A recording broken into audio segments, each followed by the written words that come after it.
친구들 한 주간도 잘 지냈나요? 오늘은 하나님의 성전을 위하는 마음의 제목으로 함께 말씀 나누려 합니다. 지난 한 주간 우리와 함께 하시고 우리의 삶을 다스리시는 하나님을 말씀을 들었는데요. 하나님을 위하는 마음이 우리의 삶 가운데 삶의 중심이 되고 또 하나님을 위하는 마음이 교회를 통해 표현되는 우리 모두가 되길 소망합니다. 자, 과거에는 교회 하면 딱 떠오르는 어떤 이미지가 있었죠. 중세시대의 평면도를 살펴보게 되면 교회의 모양 자체를 십자가 모양으로 지었다고요. 한번 상상해 봅시다. 이렇게 십자가 모양이 딱 있어요. 그러면 십자가 아래 기둥 긴 쪽이 이제 성도들이 중앙을 보고 예배를 드리는 그런 공간이 안에 부분이. 그리고 십자가 이 교차점에서 이 위쪽이 당시의 사제들이 예배를 인도하고 말씀을 선포하는 그러한 공간이었고요. 십자가 이 가로막대와 같은 이 공간이 예배를 듣는 예배 진행을 위한 곳으로 활용이 되었다고 해요. 겉모습, 외형을 보게 되면 높은 첨탑과 십자가를 우리가 또 교회라고 하면 그런 이미지가 또 떠오르게 되죠. 우리나라 교회도 그런 첨탑, 종탑이라고도 하죠. 그런 것들 많이 세워서 지금도 곳곳에 세워져 있는 것들을 우리가 볼 수가 있죠. 자, 그러면 여러분 교회가 처음 생겼을 때는 어떤 모습이었을까요? 신약 시대의 그 교회와 완전히 똑같진 않겠지만 구약 시대의 성전은 또 어떠한 모습이었을까요? 그리고 그 성전, 건물이 지어지기 전에는 또 어떤 상황이었어요? 이 신약시대, 교회의 어떤 건물과 구약시대의 성전은 조금 의미가 달라요. 신약시대의 교회라고 하면 예수님을 믿는 사람들, 즉 우리가 모여서 예배를 드리는 공간이라고 할 수 있겠죠. 그런데 구약시대는 성전, 오늘 보면 솔로몬이 이제 후에 건축을 하게 되고 또 그 성전 안뜰에는 하나님께 제사를 드리는 제단이 그리고 그 성전 안에 보면 성소와 지성소가 또 그 당시에는 구분이 지어져 있었는데요. 그 지성소 제일 안쪽에는 하나님의 임재를 상징하는 언약궤가 또 놓여져 있었어요. 자, 그러면 솔로몬이 그 성전 건축물을 짓기 그 이전에는 하나님께 우리가 어떻게 제사를 드리고 이 언약궤, 하나님의 임재를 상징하는 언약궤는 어디에 있었을까요? 자, 이것을 알려면 이제 출애굽기까지 좀 거슬러 올라가야 하는데요. 하나님께서 이스라엘 백성들을 애굽에서 구원해 주셨죠. 그래서 출애굽이죠. 자, 하나님께서는 지도자인 모세를 시내산으로 부르셨어요. 그리고 십계명과 또 각종 율법들을 주시고 성막, 쉽게 표현한 텐트를 지으라고 말씀하시죠. 그 성막 안에도 성소와 지성소가 있었는데 그 지성소 안쪽에 바로 하나님의 임재를 상징하는 언약궤가 놓여져 있었던 거죠. 그리고 그 언약궤 안에는 십계명 두 돌판과 또 만나가 담긴 항아리 그리고 아론의 쌍난 지팡이가 그 안에 담겨 있었어요. 그리고 언약궤를 덮는 뚜껑, 그 그룹 천사 이름이라고 하는 그 그룹의 형상이 있었는데요. 그것이 바로 하나님께서 임재하시는 시은좌라고 불렸어요. 자, 그래서 이스라엘 백성들 당시 광야 생활을 했죠. 광야를 이동할 때 성막을 철거해서 또 옮기고 이동식 텐트라고 생각하면 됩니다. 그리고 또 광야 다른 어느 지점에 머물러 때 또 그곳을 다시 성막을 또 치게 되죠. 자, 이렇게 이스라엘 백성들이 광야 생활을 마치고 이제 하나님께서 약속하신 가나안 땅에 들어간 후로는 실로라고 하는 그 지역에 이제 성막을 만들어 두게 돼요. 그리고 언약궤도 그 실로의 성막 안에 이제 두게 되죠. 자, 그런데 엘리 제사장, 이 사무엘하가 그 배경인데요. 엘리 제사장 때에 엘리의 두 명의 아들 홈니라 비느하스라는 사람이 이제 블레셋과 전쟁을 하면서 그 언약궤를 들고 나갔다가 빼앗기게 됩니다. 자, 그리고 여러 사건과 시간이 흐른 후에 그 언약궤를 다시 되찾아올 수 있게 되었어요. 그리고 아비나답이라고 하는 사람의 집 안에 이제 들여놓게 되죠. 자, 그런데 이제 오늘 본문 배경을 좀 보면 다윗 왕이죠. 다윗은 누구보다도 하나님을 사랑하는 그런 사람이었어요. 다윗이 왕이 되고 난 이후에 그 하나님의 그 언약궤가 여전히 아비나답의 집에 있으니까 이제 다윗 성으로 다시 가져오게 됩니다. 그러나 여전히 다윗의 마음은 편하지가 않았어요. 왜냐하면 오늘 본문에도 읽은 것처럼 자신이 거하고 있는 그 왕궁은 너무 화려한데 하나님의 임재를 상징하는 그 언약궤가 여전히 하나님의 궤가 있는 곳에는 좀 비교가 됐기 때문이죠. 사무엘하 7장 2절 본문인데요. 같이 한번 읽어볼게요. 왕이 선지자 나단에게 이르되 볼지어다 나는 백향목 궁에 살거늘 하나님의 궤는 휘장 가운데 있도다 라고 말씀하는. 쉽게 표현 나는 막 우리랑 너무 좋은 집에 있는데 하나님의 상징 그것이 그냥 허름한 텐트 속에 여전히 있으니까 다윗의 마음이 불편하고 안타까웠다는 거죠. 다윗이 살던 곳은 백향목 궁이었어요. 다윗이 왕이 되자 당시 옆에 두로의 왕 그 히람이 축하 사절단을 보내면서 함께 와서 다윗의 왕이 즉위된 것을 축하해주고 다윗을 위한 그 왕궁 지금 살고 있는 백향목 궁을 이제 지어주게 됩니다. 자, 그런데 전쟁에 가지고 갔다가 빼앗긴 그 언약궤 하나님의 인자를 상징하는 언약궤를 되찾아와서 아비나답의 집에 잠시 두었었는데 다윗은 그것을 이제 기억하고 자신의 궁으로 가지고 오게 된 거죠. 자, 이것도 참 잘한 행동이라고 볼 수 있어요. 자, 그런데 다윗은 그것보다도 더 하나님을 위하는 마음으로 하나님의 궤를 이제 대하는 것을 우리가 보게 됩니다. 자, 본문에 보면 자신은 백향목 궁에 살지만 하나님의 궤는 여전히 그 천막 가운데 있는 모습을 보면서 안타까워하고 있었다는 거죠. 그래서 다윗 왕과 함께 있던 이 선지자 나단이 다윗의 그러한 마음을 잘 알고 있었어요.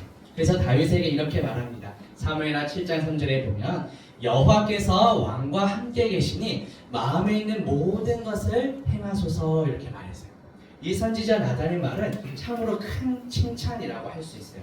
너의 생각이 참 바르다, 옳다. 그렇게 바른 생각을 할 수 있다는 것은 하나님께서 다윗 왕과 함께 하시기 때문입니다. 이렇게 말하는 거예요. 그러니까 왕이 하고 싶은 대로 다 해도 하나님의 마음에 합할 겁니다. 이런 마음이죠. 하나님께 해드리고 싶은 것 모든 것을 하나님께 해드려도 됩니다. 그렇게 해도 좋습니다. 이렇게 칭찬을 한 거예요. 자, 우리가 우리의 삶을 바라봤을 때 어떤 잘못을 했을 때 야, 너 무슨 생각을 이렇게 했어? 이런 또 핀잔을 듣기도 하잖아요. 자, 그런데 다윗은 지금 하나님께서 함께 하시기 때문에 올바른 생각을 할 수 있었다는 거죠. 다윗 왕이 생각하는 대로 마음대로 해도 하나님 마음에 합할 것이다. 이런 인정을 또 받고 있는 거죠. 우리 친구들 모두가 정말 하나님께 이러한 인정과 칭찬을 받을 수 있기를 소망합니다.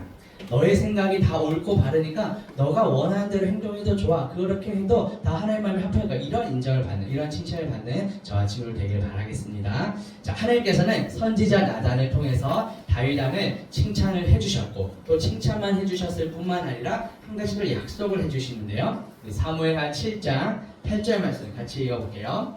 그러므로 이제 내 종 다윗에게 이와 같이 말하라. 만군의 여호와께서 이와 같이 말씀하시기를 내가 너를 목자 곧 양을 따르는 데에서 데려다가 내 백성 이스라엘의 주권자로 삼고. 아멘. 다윗을 이스라엘의 왕으로 세우시고 하나님께서 다윗을 왕으로 세우셨다는 것을 다시 한번 지금 확인시켜주고 계신 거죠. 그리고 내 백성 이스라엘의 주권자로 삼으셨다라고 말합니다. 이것은 하나님을 대신해서 이스라엘을 통치하고 다스릴 존재라는 것을 분명히 말씀해 주신 거예요. 다음 9절 말씀 한번 볼게요.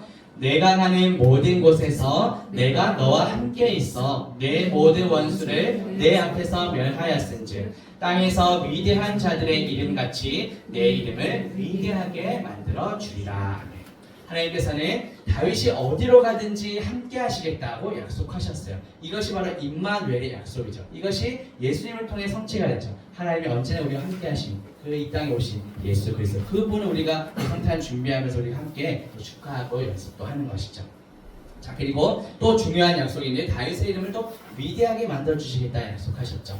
자, 우리 조금 길지만 우리 10절부터 12절 내용 제가 한번 읽어드릴게요. 내가 또 내 백성 이스라엘을 위하여 한 곳을 정하여 그를 심고 그를 거주하게 하고 다시 옮기지 못하게 하며 악한 종류로 전과 같이 그들을 해하지 못하게 하여 전에 내가 사사에게 명령하여 내 백성 이스라엘을 다스리던 때와 같지 아니하게 하고 너를 모든 원수에게서 벗어나 편히 쉬게 하리라.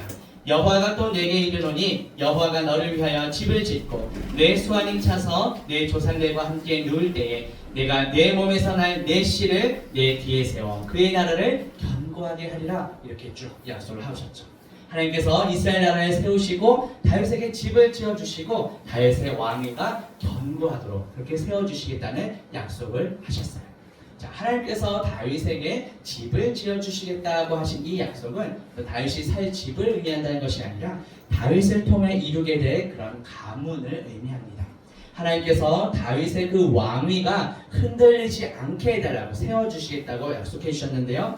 하나님의 이 약속의 정점이 바로 사무엘하 7장 13절이에요. 이거 같이 한번 읽어볼게요. 그는 내 이름을 위하여 집을 건축할 것이요 나는 그의 나라 왕위를 영원히 견고하게 하리라. 아멘.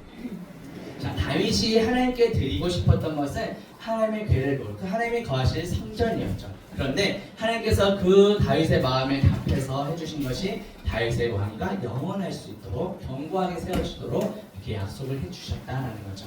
자, 이것은 당장은 이 다윗의 길을 이어서 세워진 그 시가 솔로몬을 통해서 하나님의 성전이 1차적으로는 지어지지만 궁극적으로는 누구를 가리키는 걸까요?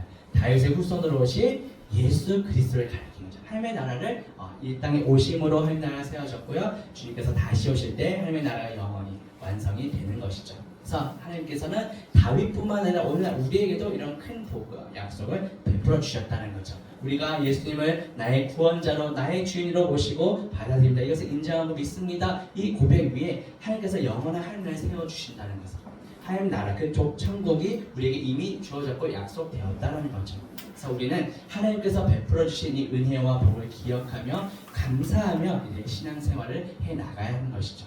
다윗처럼 하나님의 이름이 존귀하게 여김을 받으시고 하나님을 위하는 마음이 우리 모두에게 있기를 원합니다. 자, 믿지 않는 우리 친구들은 어떻게 우리를 볼까요? 어떻게 하나님을 알 수 있을까요? 하나는 교회를 다니는 우리 자신을 통해, 그리고 또 하나는 교회 공동체 모습 전체를 보면서 판단을 하게 되죠. 자, 사람들은 믿지 않는 친구들은 교회 다니는 친구들이 왜 저렇게 행동하지? 이렇게 생각할 수 있다는 거예요. 그래서 괜히 우리 때문에, 우리 삶의 모습 때문에 또 믿고 싶지만 그렇지 못하는 경우가 생길 수도 있다는 거죠. 교회 전체를 바라볼 때도 믿지 않는 사람들은 동일하게 생각할 수 있다는 거예요. 그래서 오늘 말씀 통해서 우리 마음 가운데 정말 내가 하나님을 사랑하고 하나님의 교회를 위하는 마음이 있는지 돌아보면 좋겠습니다. 하나님께서 나를 통해 나로 인해 하나님께서 영광을 받기를 원합니다. 이것이 바로 다윗이 품었던 마음이었다는 거죠. 다윗은 이러한 마음을 가지고 살았고 그래서 하나님께서 거하신 하나님의 궤를 놓을 성전을 짓기로 마음을 먹었던 거죠. 그래서 우리의 삶 가운데는 나 때문에 괜히 하나님의 영광이 가려지고 예수의 이름이 짓밟히는 일이 없도록 우리의 삶의 행실을 이제 깨끗하게 하며 생활을 해 나아가야 한다는 것이죠.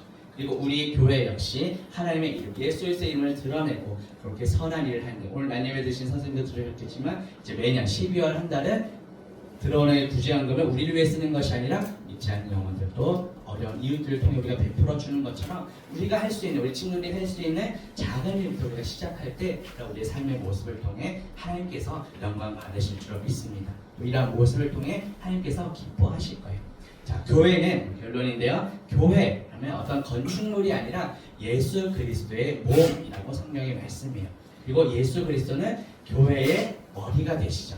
우리 마지막 성경 문장 두 구절인데요. 같이 한번 읽고 마치겠습니다. 그를 만물 위에 교회의 머리로 삼으셨느니라. 교회는 그의 몸이니. 그리고 골로새서 1장 18절이요. 그는 몸인 교회의 머리시다. 여기서 그는 누구죠? 바로 예수 그리스도시죠.